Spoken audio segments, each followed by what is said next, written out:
Assalamualaikum warahmatullahi Mbak, kalau pencetin Mbak. Hari ini pembelajaran Ini aku yang gede. kita mulai dengan Udah beda. doa pembuka. Kemudian minta tolong kepada Raisa. Pada Raisa disilakan.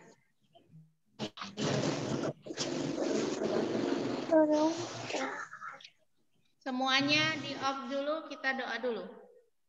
Yuk, audionya di off. Raisa silakan dibuka. Silakan pimpin doa. Ya Umi, Bismillahirrahmanirrahim. Rabbis rahli sadri wa yasir li amri wahlul uqdatam min lisani yafqahu qawli.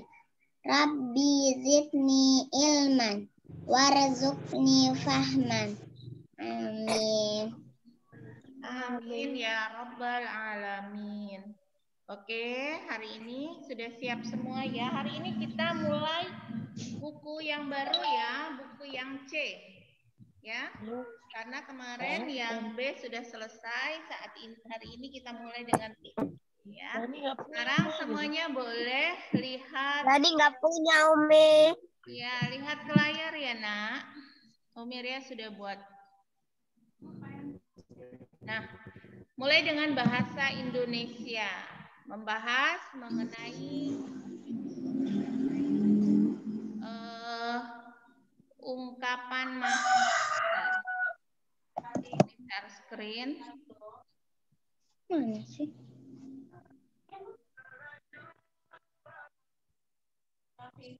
Ya.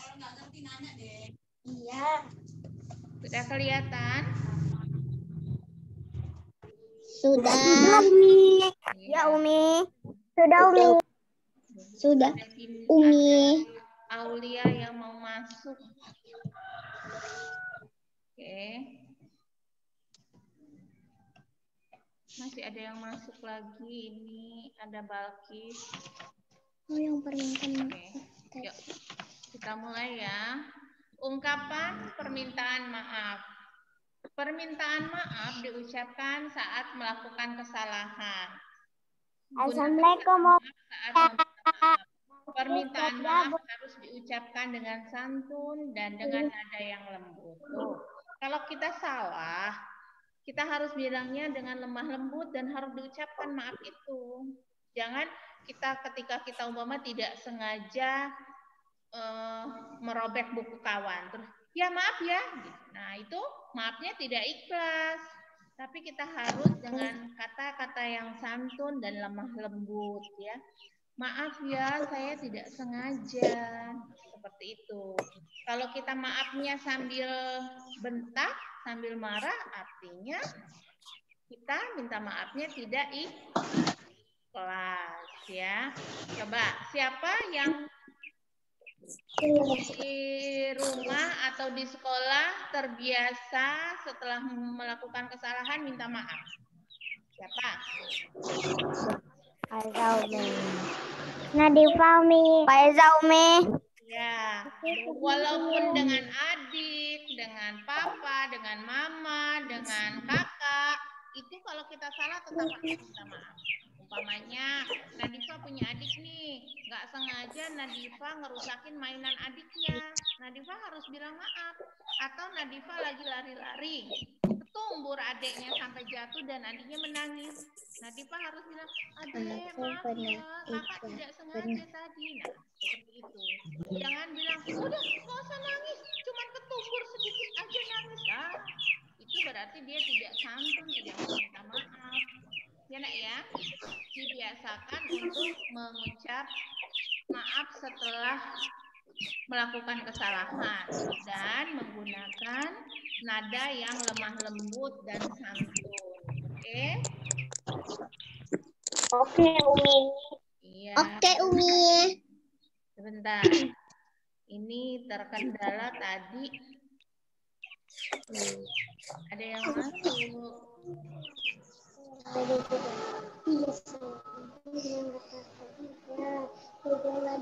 Iya. Nah, contoh kalimat permintaan maaf. Nih kita lihat ya. Ya, Umi. Umiria mau minta tolong dengan Nadifa. Nadifa coba dibaca Nadifa.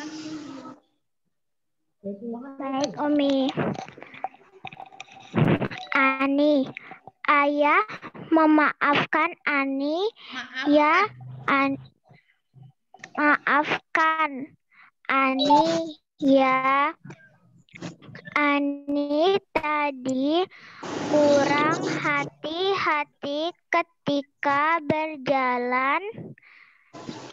Ani jadi terjatuh dan menyenggol adik. Ayah, tidak apa-apa Ani. Lain kali kamu harus berhati-hati ya ketika berjalan. Oke, terima kasih. Nadanya masih datar.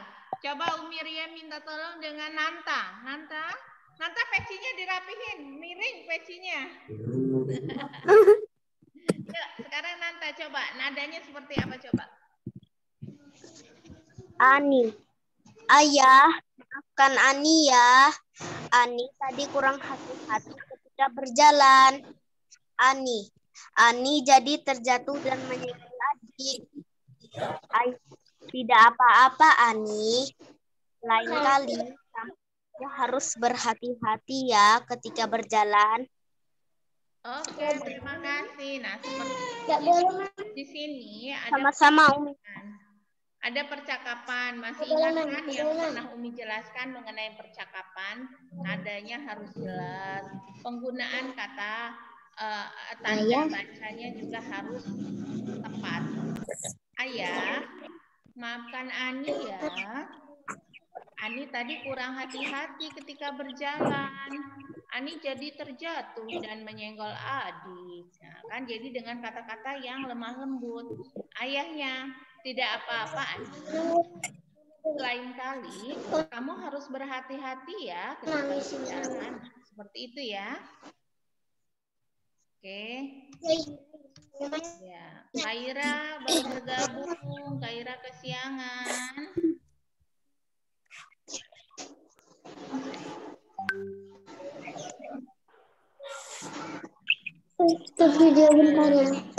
Menjelaskan isi puisi. Isi puisi. Tolong semua audionya ditutup ya. Umiria akan menjelaskan ini. Puisi merupakan kumpulan kata yang disusun sesuai tema tertentu.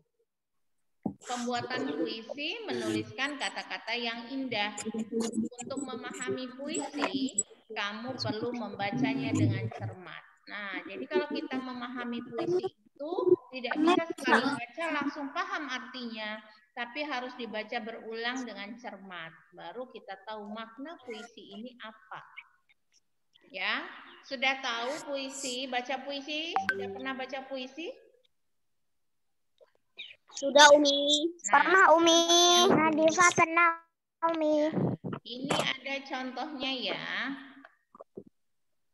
Coba sekarang Umiria mau minta tolong dengan yang sudah pernah membaca puisi. Katanya tadi ya.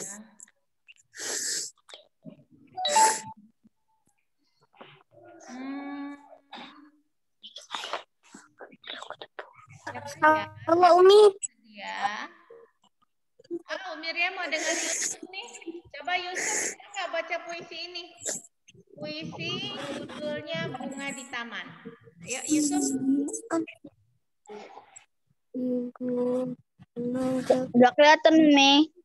Masa nggak kelihatan? Sama Umi. Coba Salwa, kelihatan Salwa? Mana?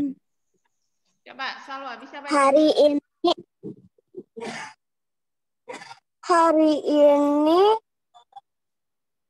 akhir pekan. Ibu mengajakku menghias taman.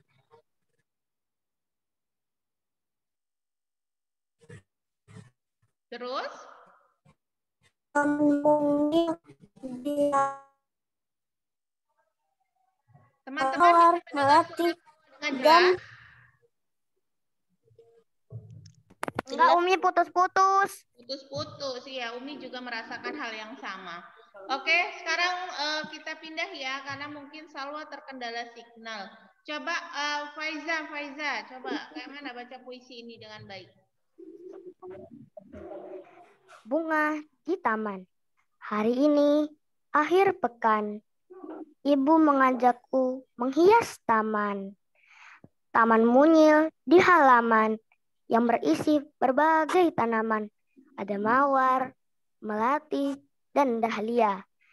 Semuanya indah mempesona, membuat mata tak jemu memandangnya. Iya, jadi ini sudah kita baca nih, memesona bukan mempesona ya. Ini nanti ada pelajaran bahasa Indonesia, mengapa dari pesona dikasih awalan me jadi memesona. Nanti ada pelajarannya, tapi saat ini baca saja memesona, bukan mempesona. P-nya hilang, ya. Oke, nah jadi setelah kita baca puisi ini, kira-kira apa ya makna atau kandungan atau isi dari puisi ini? Siapa yang tahu? Bercerita tentang apa puisi ini? Taman yang indah. Tentang taman yang indah. Taman yang indah. Kemudian siapa lagi yang punya pendapat bahwa isi puisi ini seperti apa? Ayo. Siapa lagi? Ada yang ingin disampaikan, Anta? Tanaman bunga, Umi. Tanaman bunga. Ayo, apa lagi?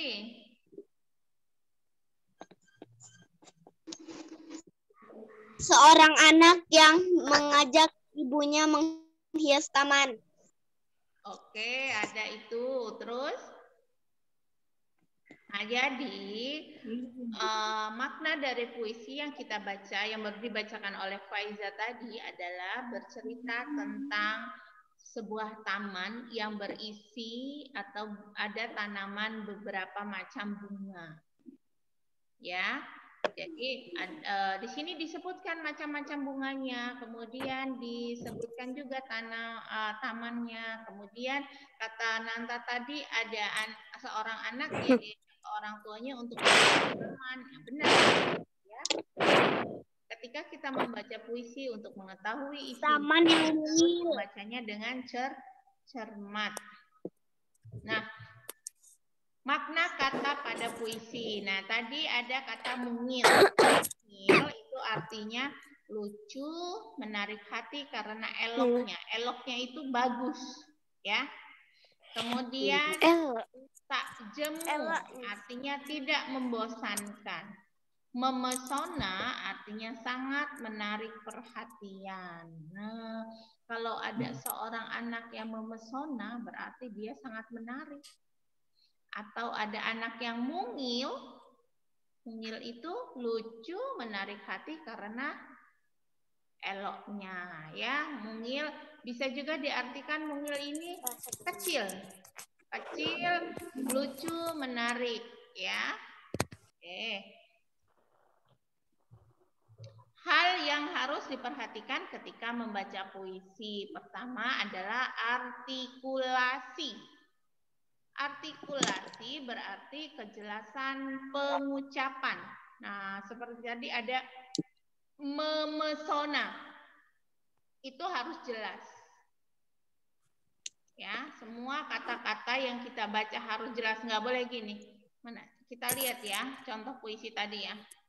Hari ini akhir pekan, ibu mengajakku menghias taman. Taman di halaman. Nah, itu artikulasinya nggak bagus. Tapi ketika kita membaca puisi agar artikulasinya itu baik, bagus, jelas, mulut kita harus digerakkan.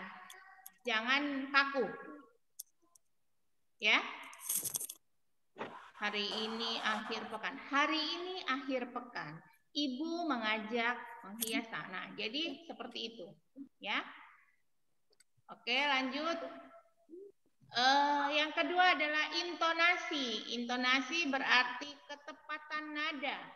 Seperti yang Faiza tadi baca. Itu ada nadanya, tidak datar. Yang ketiga adalah ekspresi. Ekspresi berarti raut wajah. Nah, ketika di puisi itu menceritakan sesuatu yang menyenangkan, maka wajahnya harus berseri-seri. Jika puisi itu bercerita atau ada kata-kata yang membuat sedih, raut wajah kita pun harus seperti orang sedih.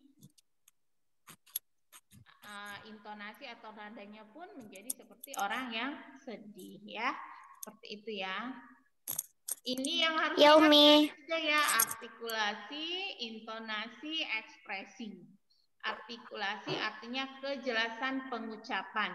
Intonasi, ketepatan nada. Ekspresi, raut wajah. Jadi perubahan raut wajah itu ekspresi namanya, ya. Ingat ya, anak pintar. Oke, sekarang kita masuk ke PPKN. Ya, Umi. Pancasila adalah pedoman hidup bangsa Indonesia.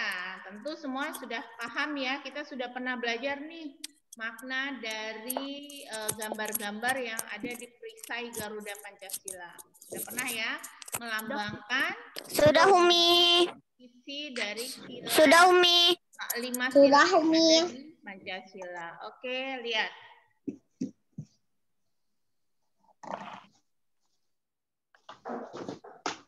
Pengamalan sila pertama Pancasila di rumah. Sila pertama mengajarkan kita untuk selalu mengingat Tuhan dalam kehidupan sehari-hari.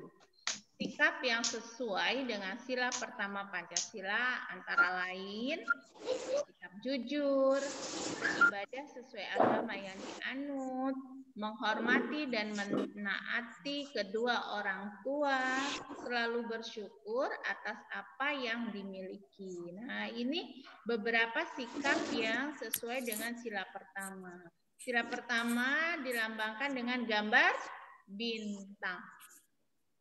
Ya, dalam kehidupan sehari-hari itu harus jujur, harus bisa menjalankan ibadah, menghormati dan menaati kedua orang tua, dan selalu bersyukur apa yang dimiliki. Kalau kita umpamanya dapat nilainya jadi kemarin nih pas dapat nilai pas diklik selesai 85, masa 85. Nah, itu tidak bersyukur.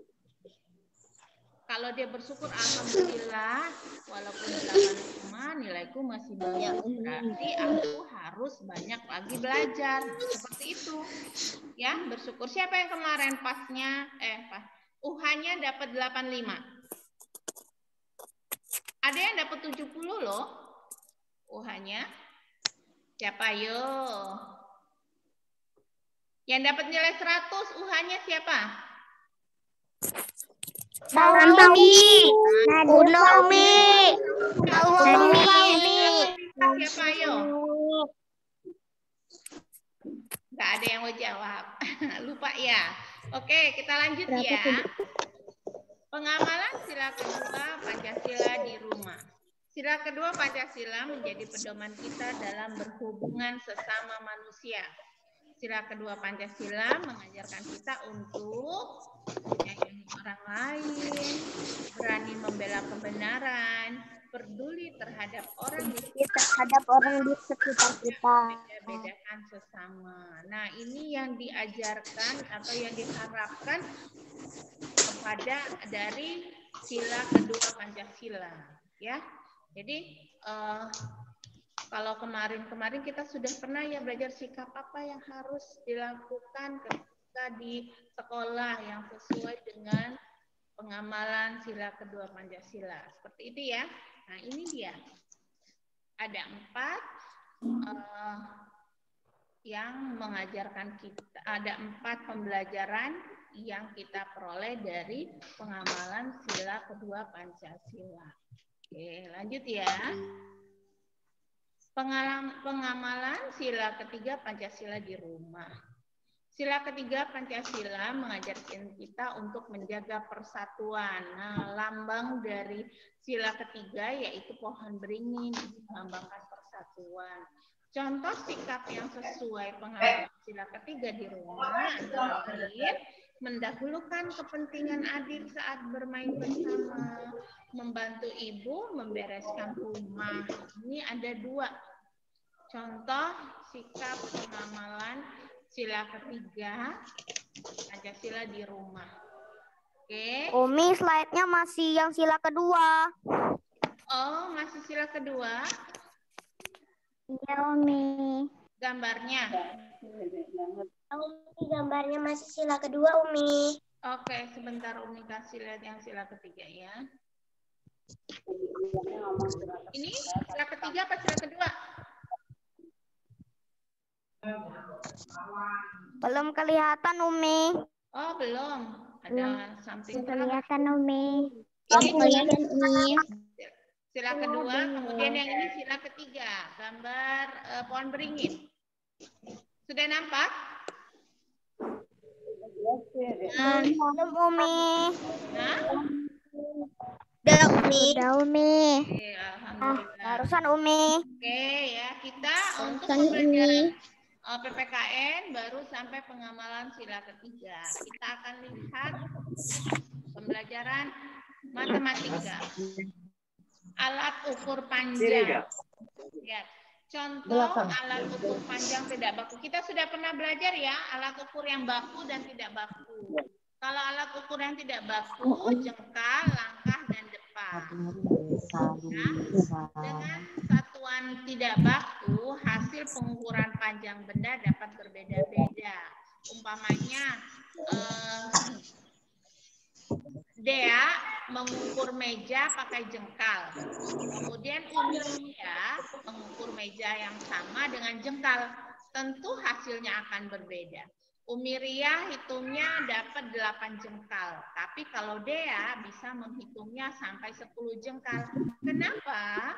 Karena jengkal Umiria lebih besar daripada jengkalnya Dea. Jadi, hasil pengukuran panjang menggunakan alat ukur yang tidak baku, hasilnya akan berbeda-beda. Nah, lain halnya ketika kita menggunakan alat ukur panjang yang baku, seperti penggaris atau pita meteran. Dengan satuan baku, hasil mengukur panjang benda akan sama, walaupun dilakukan oleh orang yang berbeda. Pernah tahu nggak pernah melakukan nggak mengukur buku pakai mistar? Ya, mau mama yang ukur, mau kita yang ukur, Umi yang ukur, siapapun yang mengukur pasti sama hasilnya, karena alat ukurnya yang kita gunakan sama. Alat ukur satuan baku digunakan sesuai ukuran benda. Nah, ada penggaris, ada pita meter. Nanti ada juga jangka sorong namanya. Nanti Umi kasih tahu ya. Sesuai dengan bendanya. Kalau kita mau mengukur meja, pakai mistar atau penggaris yang ya, panjangnya lebih dari 30 cm. Jadi untuk mengukur meja bisa digunakan pita meteran. Nah, ini contohnya. Perhatikan gambar berikut. Nih, lihat ya. Ada pensil dengan mistar. Anak-anak sudah bisa lihat? Umi, kok malah sila ketiga Pancasila? Sila ketiga, Umi. Iya, Umi. Oke, coba Umi ganti wifi. Udah, Umi. Wifi-nya kayaknya yang bermasalah. Bentar. Bentar ya.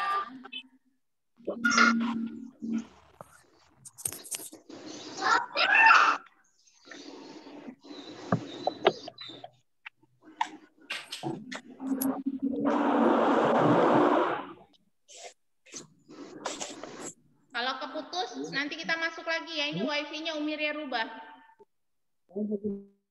Udah buah.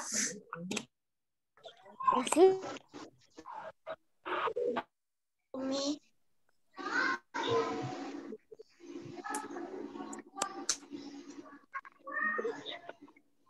Wah, Masih bisa dengar suara Umi Ria? masih Umi.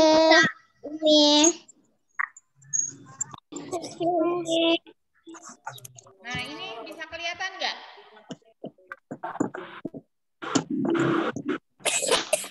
Bisa kelihatan? Bisa Umi. Kelihatan Umi. Alhamdulillah. Oke. Jadi di sini ada gambar. Umi tulisannya tidak jelas. Tidak jelas. Yang lain gimana? Iya Umi. Selain Salwa ada lagi yang tidak jelas? Nadifa Umi. Nadifa tidak jelas juga. Raisa jelas? Tidak Umi. Tidak Umi. Dani nggak jelas juga. Oh iya iya. Sepertinya ini. Nanti PowerPoint-nya Umi kirim ya.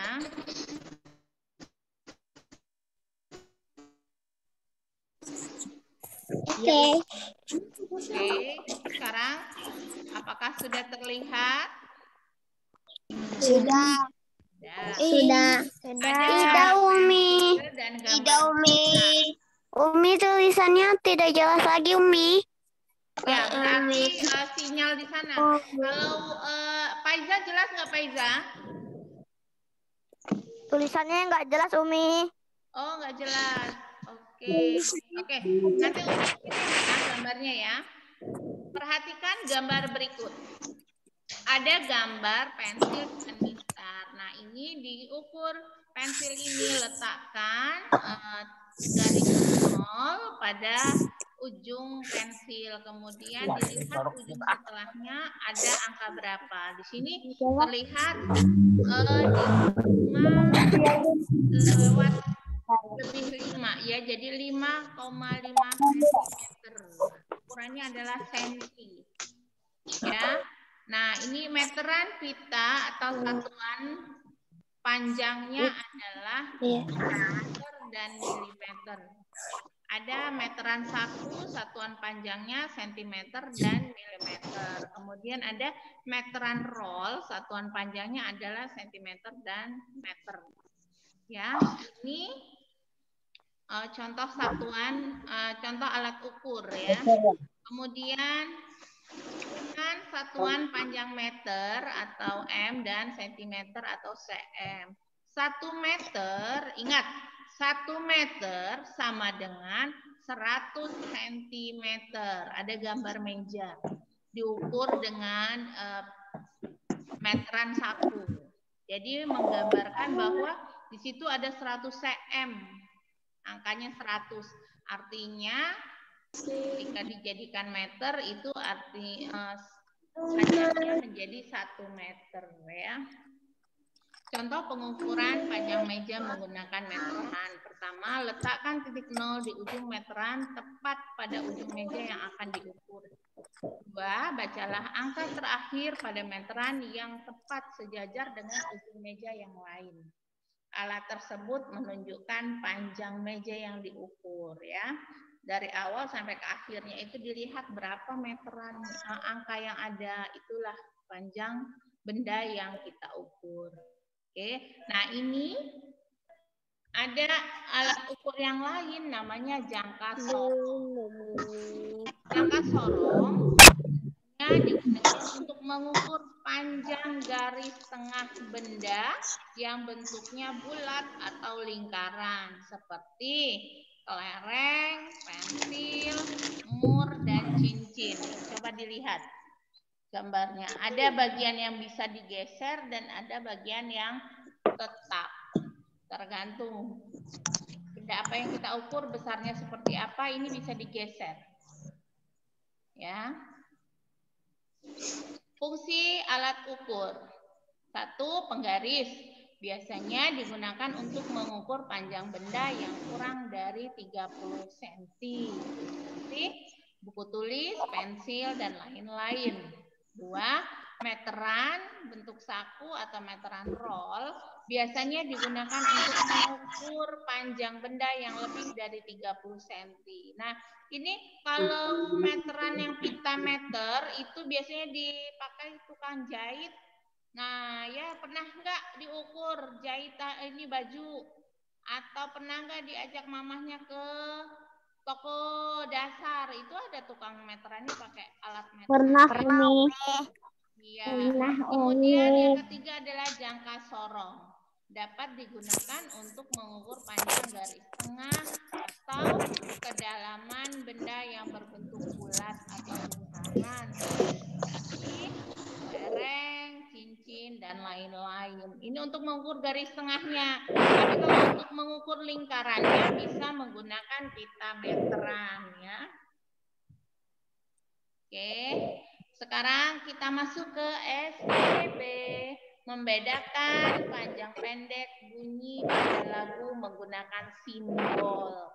Nah, pernah Umi sampaikan materi ini ya, panjang pendek, kemudian tekanan lemah dan kuat ya. Panjang pendek bunyi pada lagu disebut irama. Pola irama dapat dihitung berdasarkan ketukan. Lagu anak biasanya menggunakan pola irama yang hilang atau sama. Contoh pola irama 2, artinya setiap birama dalam lagu terdapat 2 hitungan atau ketukan. Masih ingat nggak yang Umi suruh pakai tepuk tangan? Ya, ingat ya? Masih, Umi. Iya. Masih, Umi.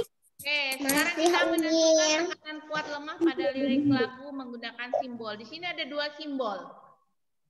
Bintang dan lingkaran. Yang bintang dinyanyikan dengan tekanan kuat. Yang lingkaran dinyanyikan dengan tekanan lemah. Kita nyanyi yuk. Siap? Lagu Cicak bisa kan? Bisa, Umi. Oke, yuk. Boleh kita nyanyi ya. 1, 2, 3.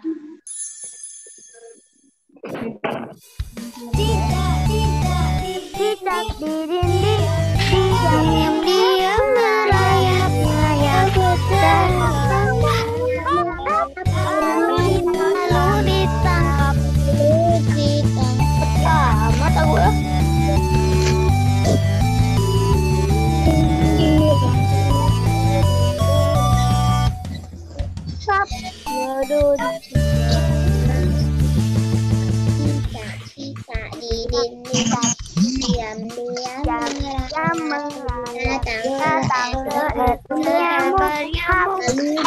lalu ditangkap.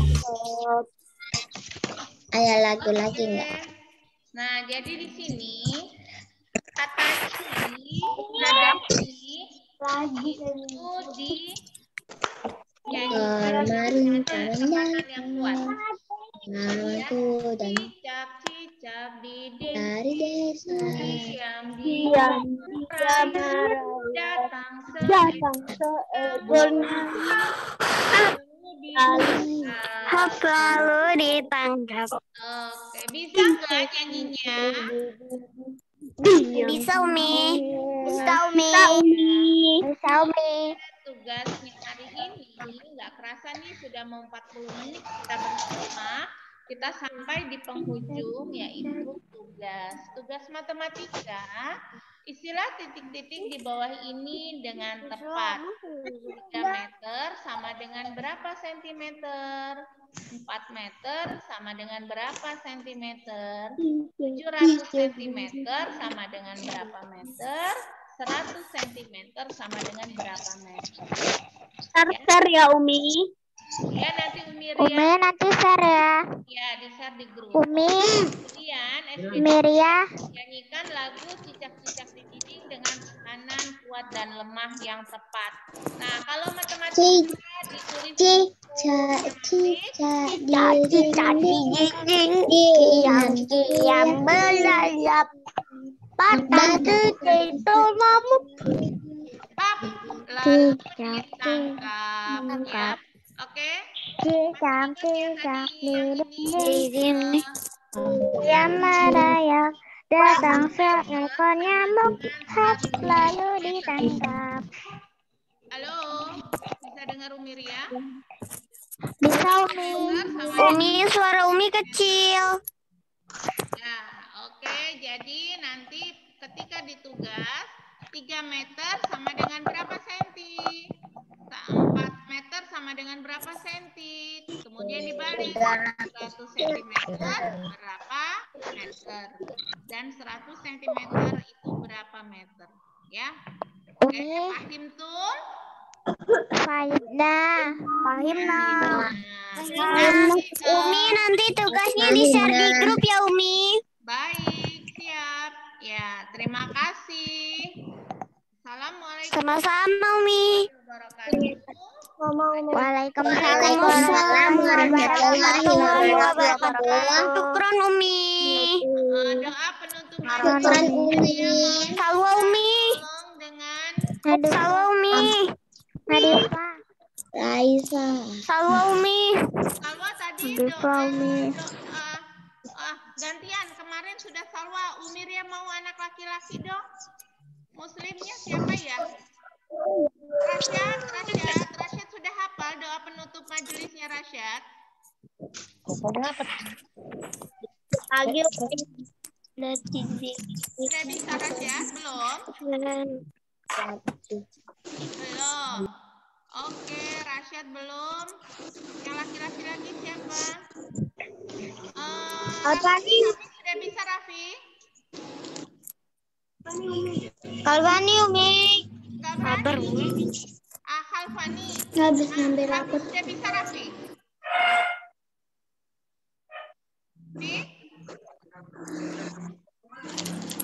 Bisa?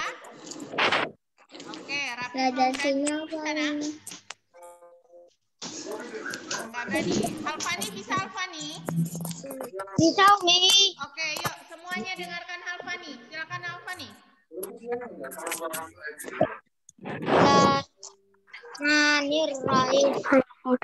Subhanakallahumma hamdika asyhadu an la ilaha illa anta Wa atubu ilaih. Amin ya robbal alamin. Oke, terima kasih. Sampai jumpa lagi. Hari ini pembelajaran tematik. Dah. Assalamualaikum.